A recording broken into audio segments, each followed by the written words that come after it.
প্রিয় শিক্ষার্থী বন্ধুরা, দেখো আমি প্রথমে 6 লিখব। 6 লিখেছি। এরপর এই 6 দিয়ে আমি প্রথমে দেখো বাংলা ব্যঞ্জন বর্ণ ড লিখছি। এই 6 লিখলাম, মাত্রাটা দিয়ে দিলাম, ড হয়ে গেল। এবার আমি ব্যঞ্জন বর্ণ ড বিন্দু র লিখব। 6 লিখলাম, প্রথমে মাত্রাটা দিয়ে দিলাম, বিন্দুটা দিয়ে দিলাম, ড বিন্দু র হয়ে গেল।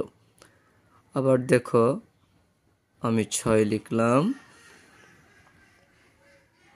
6 সংখ্যাটি লেখার পর মাত্রাটা দিয়ে দিলাম, এবার চৈতন্য দিয়ে দিলাম, স্বরবর্ণ হ্রস্ব হয়ে গেল। আমি আবার 6 সংখ্যাটি লিখলাম, এই 6 সংখ্যাটি হয়ে গেল, মাত্রাটা দিয়ে দিলাম, এখন হলো ড। এরপর চৈতন্য দিলাম, এখন হয়ে গেল স্বরবর্ণ হ্রস্ব উ হয়ে গেল।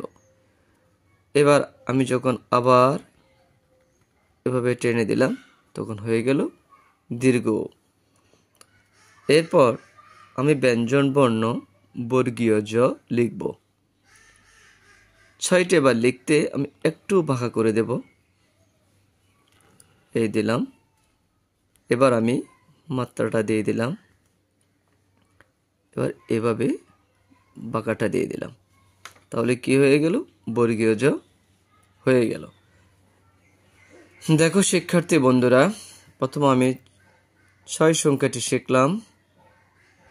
6 সংখ্যাটি লেখার পর এই 6 সংখ্যাটি আমি ব্যঞ্জন বর্ণ ড লিখলাম। এরপর ব্যঞ্জন বর্ণ ড বিন্দু র লিখলাম। এরপর স্বরবর্ণ উ লিখলাম। এরপর স্বরবর্ণ উ লিখলাম। এরপর বর্গীয় জ লিখলাম। তাহলে আমরা 6 সংখ্যা দিয়ে 1 2 3 4 5টা বর্ণ শিখে ফেললাম। ধন্যবাদ বন্ধুরা। যদি আমার ভিডিওটি ভালো লাগে, লাইক, কমেন্টস, শেয়ার করে দিও।